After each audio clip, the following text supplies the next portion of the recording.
ایک دن حضور سیر کرتے کرتے مدینۃ المنورہ سے باہر کسی چراگاہ میں تشریف لے گئے. وہاں ایک قافلے نے پڑاؤ کیا ہوا تھا، تو ان کے سرخ رنگ کے اونٹ چل رہے تھے. ایک اونٹ حضور کو پسند آ گیا، اس کے بخت کے حضور کو پسند آ گیا. تو حضور نے ان سے کہا کہ یہ اونٹ بیچتے ہو؟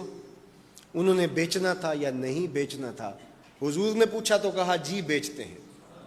یا پھر مجھے اپنے شیخ یاد آئے، وہ کہتے ہیں میں دل ویچاں میں جگر ویچاں جے پیارا محمد آ جاوے، نہیں میں اپنا سارا گھر ویچاں جے پیارا محمد آ جاوے. کہا جی بیچتے ہیں. کتنے کا؟ کہا اتنے کا. سودا طے ہونے لگا. حضور نے فرمایا ٹھیک ہے میں اسے خریدتا ہوں. جو قیمت طے ہوئی، فرمایا کہ میں کوئی تاجرانہ غرض سے تو چل کے آیا نہیں تھا کہ قیمت ساتھ اٹھا لاتا.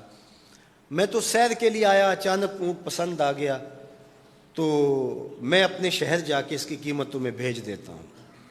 انہوں نے کہا ہمیں منظور ہے. حضور نے اونٹ پکڑا اور چل دی. کافی دیر وہ حضور کو دیکھتے رہے، اور جب حضور چلنے لگے تو حضور کی رفتار کے حسن میں کھو گئے. جب نظروں سے اوجھل ہو گئے تو دل پہ ہاتھ رکھ کے کھڑے ہو گئے. تھوڑی دیر گزرنے کے بعد سکتے سے باہر آئے تو ایک دوسرے سے پوچھنے لگے یار یہ جو شخص آیا تھا کسی نے اس کا پتہ بھی پوچھا؟ کسی کو ادھار سودا دیا جاتا ہے تو آپ اسے جانتے ہوتے ہیں تبھی دیتے ہیں نا، یا درمیان میں کوئی ضامن ہو، یا پھر وہ کوئی شے گروی رکھ دے تو اس کے عوض میں آپ سودا دے دیتے ہیں، اور نقد دیں تو آپ کو ان چیزوں کی ضرورت نہیں ہوتی.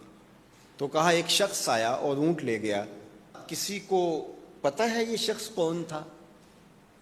تو انہوں نے کہا نہیں ہمیں نہیں پتا. یار عجیب کہانی ہے، ایک شخص آیا قیمتی اونٹ لے گیا اور اپنا پتہ بھی نہیں بتا کے گیا، کوئی درمیان میں ضامن بھی نہیں رکھا اس نے، اور کوئی شے بھی گروی نہیں رکھی. ایک بولا یار جب وہ باتیں کرتا تھا اس کے منہ سے نور جھڑتا تھا، میں تو اس کے چہرے کو دیکھتا رہ گیا. اذا سر استنار وجہہ، اس کے چہرے سے نور نکلتا تھا. دوسرا بولا یار جب وہ مسکراتا تھا تو میں تو اس کی مسکراہٹ میں ہی کھو گیا. ایک نے کہا جب وہ بات کرتا تھا منہ سے چھن چھن نور کی کرنیں نکلتی تھی. اللہ اکبر. ایک کہا یار میں تو اس کی زلفوں کے پیچ و خم میں کھو گیا. اللہ اکبر. ایک کہنے لگا یار میں تو اس کی آنکھوں میں ڈوب گیا. کیا خوب سجن دیاں اکھیاں نے، کیا خوب سجن دیاں اکھیاں نے جویں پر کے سرائیاں رکھیاں. تو اجے میرا یار نہیں ڈٹھا جنوں ویکھ کے چن شرماوے. ادھی راتیں دن چڑھ جاوے جیو رخ تو نقاب اٹھاوے. تے جے او نکلے سیر کرن نو سارا گلشن سیس نواوے اتے دھرتی لف لف جاوے. جے ہاتھ پھلاں وچ رکھدا ہاتھ پھلاں تو ود جاوے. نین نشیلے مست رسیلے وچ سونا کجل سہاوے. اکھ اگڑے تے انج پیا جاپے جویں میں خانہ کھل جاوے. تے جے او کھولے پیچ زلف دے اتے راہی راہ پل جاوے. توبہ توبہ حسن سجن دا چال نہ چلی جاوے. بجلی ڈردی لشک نہ مارے متا بے ادبی ہو جاوے. علم خدا نے اینا دتا عقلاں وچ نہ آوے. عقل خدا نے اینی دتی علماں وچ نہ آوے. کی اعجاز نظر وچ او دی جو آوے وک جاوے. خلق او دے نے مولئی دنیا کوئی ورلائی جان بچاوے. آزم ایڈا سونا ماہی سانو کدرے نظر نہ آوے. انہوں نے کہا یار ہم تو اس کے حسن میں کھو گئے، کسی کو یاد ہی نہیں رہا اس کا پتہ پوچھ لیتا. انہوں نے کہا جو بھی ہوا سو ہوا. اب وہ اپنے حسن کا جادو جگا کے تم سے قیمتی اونٹ ہتھیا کے لے گیا، اب وہ نہیں آئے گا.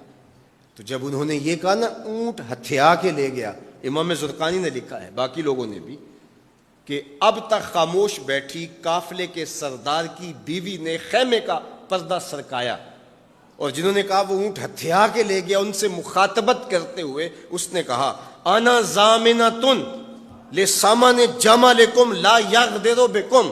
اگر وہ پیسے دینے نہ آیا تو میں ضامنہ ہوں، مجھ سے پیسے لے لینا. اچھا تو جانتی ہے اسے؟ کہا اللہ میں بھی نہیں جانتی. تو کہا پھر ضمانت کیسے دے رہی ہو؟ کہا جب تم سودا کر رہے تھے میں نے خیمے کی اوٹ سے اس کا چہرہ دیکھا تھا، اور جس کا چہرہ اتنا سونا ہو وہ جھوٹا ہو ہی نہیں سکتا ہے. اللہ اکبر. ابھی تھوڑی دیر گزری. فلما کان العشاء اتانا رجل فقال انا رسول اللہ صلی اللہ علیہ وسلم الیکم ھذا تمرکم وکلوا واشبعوا واقتالوا واستوفوا. کہتے ہیں کہ وہ ایک شخص آیا, اس نے کہا یہ کھجوریں حضور نے تمہاری ضیافت کے لیے بھیجی ہیں اور ان کھجوروں سے اپنی قیمت پوری کر لو. انہوں نے کہا کہ ہم قیمت کیا لیں گے, خود بک گئے, تیری تک کے ادامہ میں مرید ہو گئے, ہمیں بتا وہ پیارا رہتا کہاں ہے. تو انہوں نے کہا وہ جو نخلستان نظر آ رہا ہے, اور کھجوروں کے جھنڈ دکھائی دے رہے ہیں, یہی ڈیرا ہے اس مدنی ماہی کا. تو سارا قبیلہ وہاں سے اٹھا, وفد طارق کے نام سے اس کی شہرت ہے, اور حضور کے قدموں میں گیا اور حضور کے ہاتھوں میں ہاتھ دے کے اسلام قبول کر لیا. اللہ نے اپنے محبوب کا چہرہ ہی ایسا بنا دیا, دیکھنے والے کہا کرتے ہیں اللہ اللہ, یاد آتا ہے خدا دیکھ کے صورت تیری.